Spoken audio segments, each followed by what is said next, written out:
নমস্কার বন্ধুরা, আজকে আমরা তোমাদের জন্য একটা বিগ আপডেট, সেটা হচ্ছে Tripura fire and emergency service থেকে, গভর্নমেন্ট অফ ত্রিপুরা থেকে একটা গুরুত্বপূর্ণ নোটিফিকেশন জারি করা হয়েছে। সেটা কিন্তু তোমাদের প্রত্যেকেরই কিন্তু অনেকটাই হেল্পফুল হবে এই বিজ্ঞপ্তিটা শুনে। তো দেখো, Tripura fire service, Tripura fire emergency service থেকে, গভর্নমেন্ট অফ ত্রিপুরা থেকে যে নোটিশটা দেওয়া হয়েছে সেটা আমি তোমাদের ডিটেলস বলে দিচ্ছি। তো অবশ্যই তোমরা প্রত্যেকে আমাদের এই চ্যানেলটিকে সাবস্ক্রাইব করে রাখবে, যাতে করে প্রত্যেকটা ইনফরমেশনগুলো তোমাদের কাছে টাইম টু টাইম পৌঁছে যায়। আমাদের এই চ্যানেলে তোমরা স্কলারশিপ সংক্রান্ত বিজ্ঞপ্তি, বিভিন্ন রকম স্কিম সংক্রান্ত, তাছাড়া রিক্রুটমেন্ট সংক্রান্ত, তাছাড়া এডমিশন সংক্রান্ত বিজ্ঞপ্তিগুলি তোমরা আমাদের এই প্ল্যাটফর্মের মাধ্যমে পেয়ে যাবে। ঠিক আছে, তো দেখো, ত্রিপুরা ফায়ার সার্ভিস থেকে যে নোটিফিকেশনটা দেওয়া হয়েছে সেটা আমি তোমাদের বলে দিচ্ছি। কিছুদিন আগে কিন্তু আমি তোমাদের একটা ভিডিও দিয়েছিলাম, যেখানে আমি বলেছিলাম যে ত্রিপুরা ফায়ার সার্ভিসের মধ্যে তোমরা যারা আবেদন করেছিলে, ঠিক আছে, তোমরা যারা আবেদন করেছিলে, তোমাদের এক্সাম এর জন্য, অর্থাৎ তোমাদের পরীক্ষার জন্য কিন্তু এডমিট কার্ড জারি করা হয়েছে। আর এই এডমিট কার্ড কীভাবে তোমরা নিতে হবে, সংগ্রহ করতে হবে, সেটার জন্য কিন্তু আমি তোমাদের পুরো একটা ডিটেলস ভিডিও দিয়েছিলাম। ঠিক আছে, তোমরা যারা ভিডিওটা দেখেছো, তোমাদের আমি একবার দেখে দিচ্ছি কোন ভিডিওটা আমি দিয়েছিলাম। এই ভিডিওটা, ঠিক আছে, এই যে ভিডিওটা আমি দিয়েছিলাম, এটা প্রায় 1 মাস আগে আমি তোমাদের এই ভিডিওটা দিয়েছিলাম। তোমরা বিস্তারিত কী ডিটেলস রয়েছে সব কিছু এখানে তোমাদের বলা ছিল, এগুলি সবগুলো এখানে ছিল। তো দেখো, এখন আজকে কিন্তু তোমাদের আরও একটা নোটিফিকেশন এখানে জারি করা হয়েছে ত্রিপুরা ফায়ার সার্ভিস থেকে। এটা কিন্তু একটা আর্জেন্ট নোটিফিকেশন, যেখানে বলা হচ্ছে যে তোমাদের দেখো, fire equipment board Tripura fire brigade থেকে, director of fire and emergency service, government of Tripura থেকে একটা জরুরি বিজ্ঞপ্তি জারি করা হয়েছে।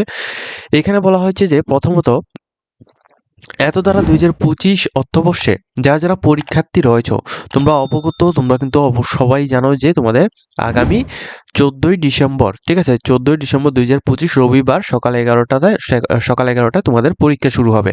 ঠিক আছে, তোমাদের যাদের এখনো পর্যন্ত তোমরা এডমিট কার্ড কালেক্ট করো নি, তোমাদের এডমিট কার্ড কালেক্ট করার জন্য কাল একটা নতুন নোটিফিকেশন দিয়ে দেওয়া হয়েছিল। তোমরা প্রত্যেকে কিন্তু এডমিট কার্ড কালেক্ট করে নিয়েছো।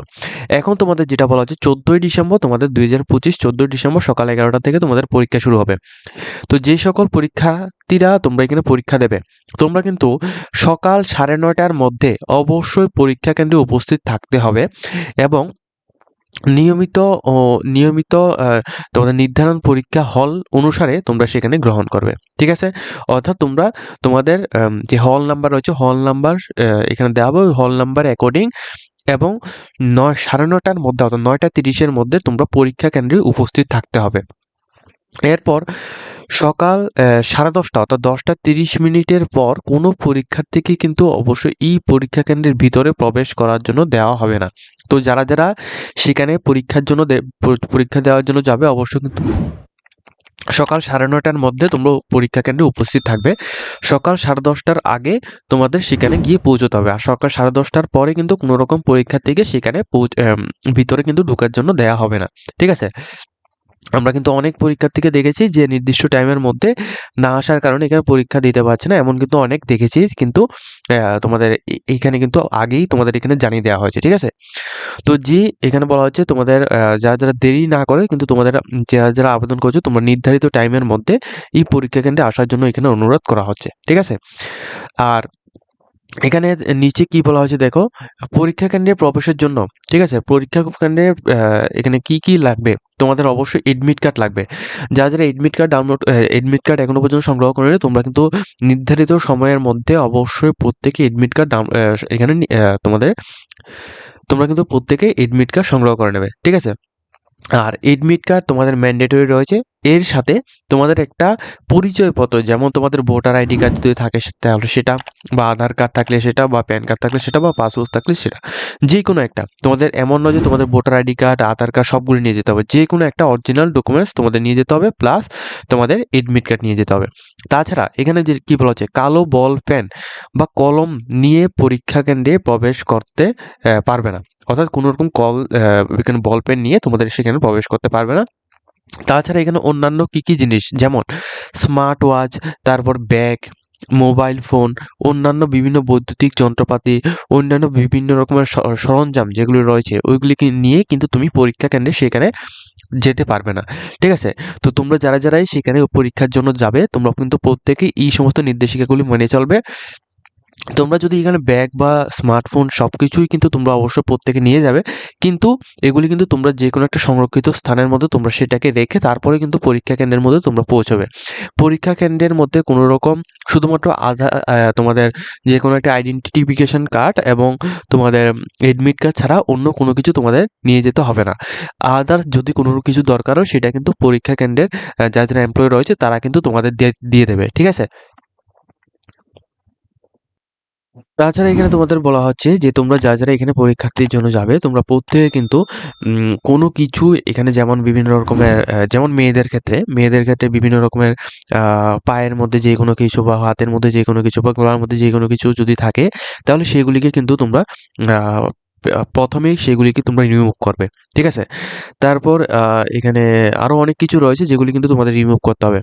তারপর ছেলেদের ক্ষেত্রে কিন্তু কোনো রকম ঘড়ি বা ট্যাটু কোথায় এখানে ঠিকভাবে বলা হয়নি, কিন্তু যেগুলি বলা হচ্ছে এগুলি কিন্তু তোমাদের অবশ্যই প্রত্যেকে মেনে চলতে হবে।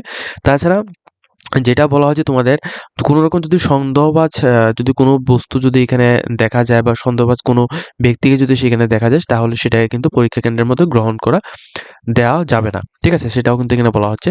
তাছাড়া এডমিট কার্ড, নির্ধারিত সূচিপত্র, এখানে প্রমাণ পরিচয় সবকিছু যদি ঠিকঠাক যদি থাকে সেক্ষেত্রে তাকে এখানে পরীক্ষা কেন্দ্রের মধ্যে যাওয়ার জন্য এখানে এগ্রি করা হবে। তাছাড়া এখানে কিন্তু নির্দিষ্ট এখানে সবকিছু বলা হয়েছে এডমিট কার্ড আর প্রমাণপত্র আর কালো বল পেন, যে এই ৩টি জিনিস ছাড়া অন্য কোনো কিছু কিন্তু তোমাদের পরীক্ষা কেন্দ্রের মধ্যে এখানে প্রবেশ করানো যাবে না, ঠিক আছে? কোনো কিছু এখানে নিয়ে যেতে পারবে না। এডমিট কার্ড এবং তোমাদের সূচিপত্র যেগুলি রয়েছে যেমন ভোটার কার্ড বা আধার কার্ড বা প্যান কার্ড বা পাসপোর্ট ইত্যাদি যে কোনো অরিজিনাল বা আ এ যেকোনো কিছু যেটা রয়েছে সেটা কিন্তু প্রবেশ করতে দেওয়া হবে না, ঠিক আছে? এখানে এইটা কিন্তু প্রত্যেকের জন্য এখানে নির্দিষ্টভাবে এখানে জারি করা হয়েছে, যেটা আর্জেন্ট নোটিফিকেশন দেওয়া হয়েছে। আর এটা কিন্তু তোমাদের অরিজিনাল দেখাতে হবে, ঠিক আছে? যেমন যেটা তোমাদের আমি বলছি Aadhaar card, voter ID card, PAN card যেকোনো একটা তোমরা নিয়ে যাবে, সেটা কিন্তু তোমাদের অরিজিনাল দেখাতে হবে। আর যদি তোমাদের এমন যদি হয় যে তুমি জেরক্স করে নিয়ে গেলে সেটা তোমরা দেখিয়ে দিলে এমন কিন্তু হবে না। Xerox not allow. এখানে শুধুমাত্র তোমাদের পিভিসি কার্ড যদি তোমাদের থাকে যেমন আধার কার্ড বা ভোটার আইডি কার্ডের মধ্যে তোমাদের পিভিসি কার্ড রয়েছে তো তোমরা পিভিসি কার্ডটা নিয়ে যেতে পারো, ঠিক আছে? আর যারা এখানে বিভিন্ন রকম পিডিএফ ফাইলের মধ্যে রয়েছে তোমরা কিন্তু সেটাকে জেরক্স বলতে তোমরা সেটাকে একটা লেমুনেশন করেও তোমরা সেটাকে নিয়ে যেতে পারো, কিন্তু অরিজিনাল হতে হবে, ঠিক আছে? প্রত্যেককে আমি বলে দিচ্ছি এগুলি কিন্তু অরিজিনাল লাগবে। অরিজিনাল যদি না হয় সেক্ষেত্রে কিন্তু তোমাদের পরীক্ষা কেন্দ্রের মধ্যে প্রবেশ করার জন্য দেওয়া হবে না, ঠিক আছে? তাছাড়া এখানে যেটা বলা হয়েছে প্রত্যেক প্রার্থীকে কিন্তু সময়ের দিকে বিশেষ নজর দিতে হবে। নির্দিষ্ট সময় অর্থাৎ সকাল 10:30 এই এই টাইমের মধ্যে সেখানে উপস্থিত থাকতে হবে। এই টাইমের আগে উপস্থিত থাকতে হবে। এই টাইমের পরে কোনো পরীক্ষার্থীকে কিন্তু সেখানে প্রবেশ করার জন্য এখানে দেওয়া হবে না, ঠিক আছে? তারপর এখানে দেখো তাড়াহুড়ো এগিয়ে যদি কোনো নির্ধারিত সময় কোনো প্রার্থী যদি এখানে পৌঁছানোর জন্য এখানে বলে সেক্ষেত্রে কিন্তু উপস্থিত এখানে করা হবে, ঠিক আছে?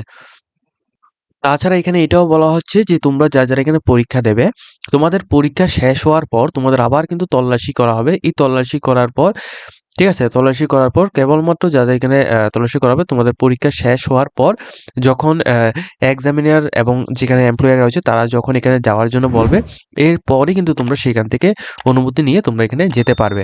আদারওয়াইজ কোনো পরীক্ষাতে যদি এখানে ১ ঘন্টা বা ২০ মিনিট আগে যদি পরীক্ষা শেষ হয়ে যায়, তুমি যদি ভাবো যে তুমি সেখান থেকে চলে আসবে সেক্ষেত্রে কিন্তু তুমি এখানে পারবে না। নির্দিষ্ট যে টাইমটা থাকবে ওই টাইম হওয়া পর্যন্ত তোমরা পরীক্ষা কেন্দ্র থেকে তোমরা বের হতে পারবে না। পরীক্ষার যে টাইমটা রয়েছে ওই পুরো টাইমটা কিন্তু তোমাদের পরীক্ষা হলের মধ্যেই থাকতে হচ্ছে।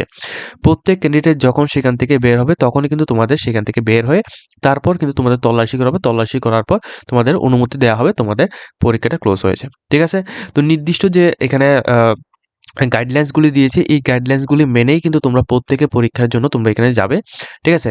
তো এটা হয় তোমাদের ফায়ার ব্রিগেড থেকে জরুরি একটা বিজ্ঞপ্তি দেওয়া হচ্ছে, তোমরা এই বিজ্ঞপ্তিটা তোমরা প্রত্যেকের সাথে শেয়ার করে দাও যাতে করে প্রত্যেকে এই বিজ্ঞপ্তিটা দেখে প্রত্যেকে যাতে সতর্ক এখানে থেকে যায়, ঠিক আছে? তো আজকের মতো আমরা ভিডিওটা এই পর্যন্ত আছি। যদি তোমাদের ভিডিওটা কিছুটা হেল্পফুল হয়ে থাকে অবশ্যই চ্যানেলটিকে সাবস্ক্রাইব করে রাখবে।